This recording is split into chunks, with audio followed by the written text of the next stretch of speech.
باللہ من الشیطان الرجیم بسم اللہ الرحمن الرحیم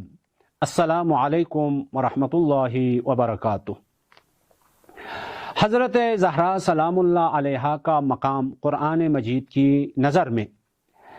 سورہ شورى آیت نمبر 23 میں ارشاد ہوتا ہے قل لا اسألکم علیہ اجرا الا المودۃ فی القربى ومن یقترف حسنۃ نزد لہ فیہا حسنا۔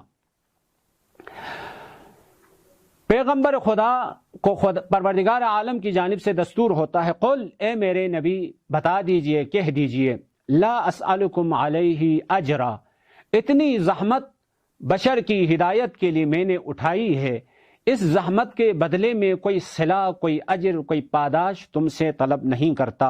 الا المودۃ فی القربى، قربا کی مودت میں تم سے اجر رسالت کے طور پر طلب کرتا ہوں۔ تو اس آیت کے بارے میں بھی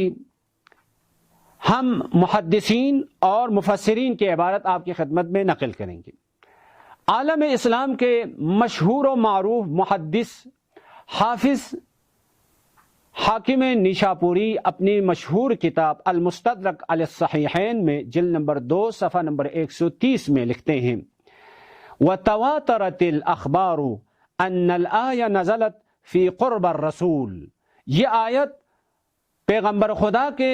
قریب ترین رشتہ داروں کے بارے میں نازل ہوئی۔ وہ لوگ کون ہیں؟ جناب حاکم نیشاپوری تشریح کرتے ہیں ہم علی و فاطمۃ والحسن والحسین، یہ ذوات مقدسہ ہے۔ اسی طرح تفسیر کشاف میں امام زمخشری کہتے ہیں لما نزلت هذه الآیت، جب یہ آیت نازل ہو گئی پیغمبر خدا کو دستور دیا اے رسول آپ اپنی امت سے یہ بتا دیں میں اجر رسالت طلب نہیں کرتا سوائے قربا کی مودت اور قربا سے محبت۔ قیل یا رسول اللہ من قرابتک، آپ کے وہ رشتہ دار کون ہیں؟ ہؤلاء الذین وجبت علینا مودتہم، جن کی مودت، جن کی محبت ہمارے اوپر واجب ہو گئی ہیں، وہ افراد کون ہیں؟ تو قال پیغمبر خدا نے ارشاد فرمایا علی و فاطمۃ وابناہما، مولا امیر علیہ السلام اور حضرت فاطمہ سلام اللہ علیہا اور ان کے دو فرزند امام حسن و امام حسین علیہم السلام۔ پھر جناب زمخشری آگے لکھتے ہیں من اراد ان یوفی رسول اللہ اجرہ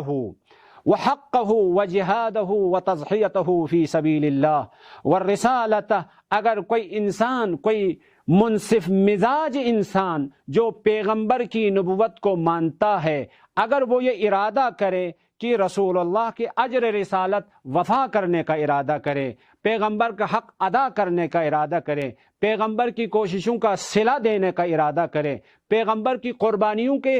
صلہ دینے کا اگر کوئی ارادہ کرے تو فإن علیہ مودۃ و محبت فاطمۃ وعلی والحسن والحسین، تو اس پہ ضروری ہے پیغمبر کا حق ادا کرنے کے لیے، پیغمبر کی قربانیوں کا صلہ دینے کے لیے، پیغمبر کے جہاد اور قربانیوں کے صلہ دینے کے لیے ضروری ہے مودۃ و محبت فاطمہ، فاطمہ سلام اللہ علیہا سے محبت اور ان کی مودت، وعلی اور علی سے محبت، والحسن والحسین اور حسن و حسین سے محبت کرنا ضروری ہے۔ اور اسی آیت کے ذیل میں جناب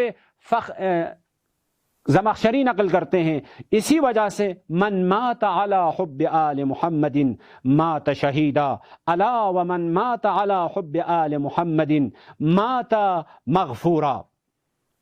تو خلاصہ اس آیت کے ذیل میں ہم محدث جناب حاکم نیشاپوری کی تصریح، ہم مفسر جناب زمخشری کی تصریح سے یہ بات سمجھ میں آ جاتی ہے یہ آیت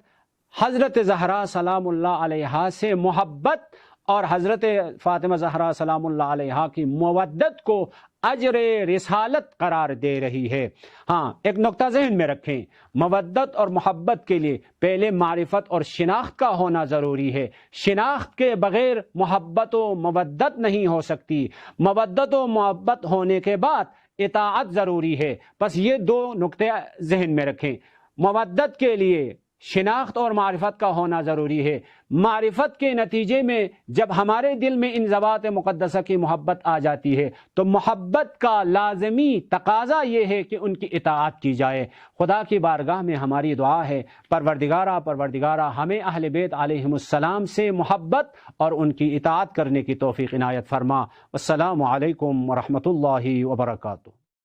اللهم صل على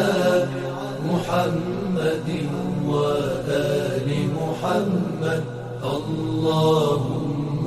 صل على